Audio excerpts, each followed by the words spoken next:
Mother Ruth to fend for themselves. As a teen, Jimmy picked cotton and did odd jobs to help his mother support their family. And at 17, he joined the Merchant Marines.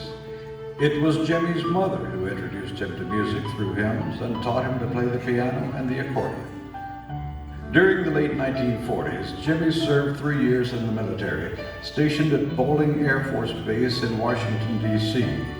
His musical career began in nightclubs, playing with local bands to make a few extra dollars to send home.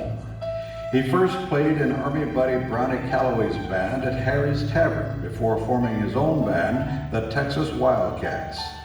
Their popularity took them to local television and a regular morning show on Here's our WMAL-TV. video master of ceremonies, Jimmy Davis. All right, and thank you so much, and to you nice people out there, a big howdy, and welcome to our show called Town and Country Time. We got a whole cast of fine entertainers here today, such as Pete Castle, Little Mary Click, Quincy Snodgrass. But before we get into that, I'd like to do one for you that I had the pleasure of putting on record. And thanks to you fine folks out there, it bought me quite a few groceries. It's a tune called Bum and Rank. I got a no slouch hat, got a roll on my shoulder. I'm as free as a breeze, and I'll do it up for you. Just a bumming around. Eventually, Jimmy's television shows would feature performers who would later become some of the world's most popular entertainers. While performing in nightclubs, Jimmy met his bride-to-be, Mary Sue Whithour. He and Sue married in 1950 and had 3 children, Gary Taylor, Connie Elizabeth, and Robert Ray. Writing songs and making records became a big part of Jimmy's life during the 1950s.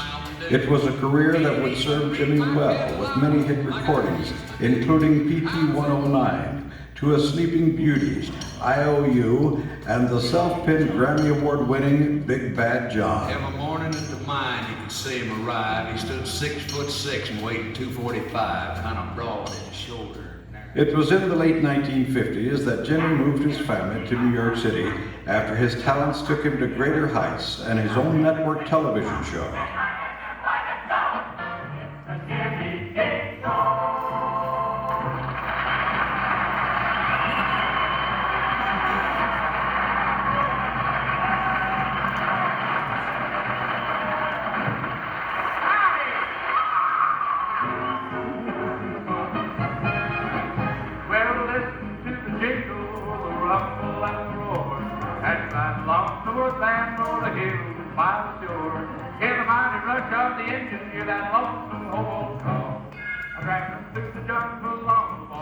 The Jimmy Dean Show became one of the nation's most popular TV shows, featuring not only country music performers, but also some of the biggest pop stars of the day.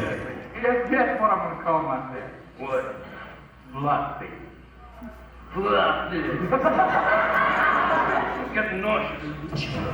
He also began traveling the country, entertaining at rodeos and in the casino showrooms of Las Vegas and Reno, Nevada, as well as the Hollywood Palace and the London Palladium and Carnegie Hall. Acting was next for Jimmy when in the 1960s he was invited by Fess Parker to play his sidekick on the widely popular Daniel Boone Show. He and Fess remained close friends until Fess's passing earlier this year. You're around, Sonny. I'm around. Say what I said, what I said. I just got here. Jimmy's big screen debut came in 1971 when he starred with Sean Connery in the James Bond film Diamonds Are Forever. Saxby. Bert Saxby? Yeah. Tell him he's fired.